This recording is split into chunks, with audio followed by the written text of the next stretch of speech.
बच्चों पर चिल्लाना बंद करें। बच्चों पर मुसलसल चिल्लाना उनकी ज़हनी और जज्बाती नशोनुमा पर मनफी असर डाल सकता है। इससे बच्चों में अदम तहफ़्फ़ुज़, एतमाद की कमी और तनाव बढ़ सकता है। बच्चों पर चिल्लाने के मनफी नताइज: खुद एतमादी में कमी होना। मुसलसल चिल्लाना बच्चों की खुद एतमादी को कम कर सकता है। वो एहसास कमतरी में मुब्तला होने लगते हैं। आपस में ताल्लुकात खराब होना। वालिदैन और बच्चों के दरमियान ताल्लुकात खराब हो सकते हैं।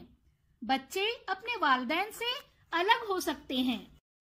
जिस्मानी असरात: मुसलसल तनाव और चिल्लाना बच्चों की जिस्मानी सेहत को भी मुतासिर कर सकता है, जैसे कि सर दर्द, पेट में दर्द वगैरह।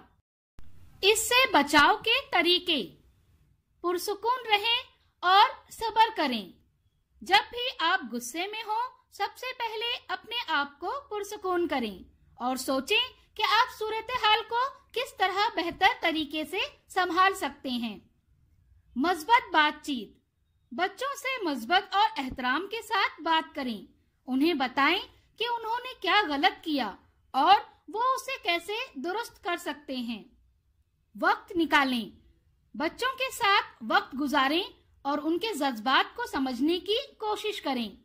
उनकी बात सुनें और उनके मसाइल का हल तलाश करने में उनकी मदद करें। याद रखें, अगर आप बच्चों पर चिल्लाना बंद कर दें तो उनकी खुद एतमादी और दिमागी सेहत बेहतर हो सकती है।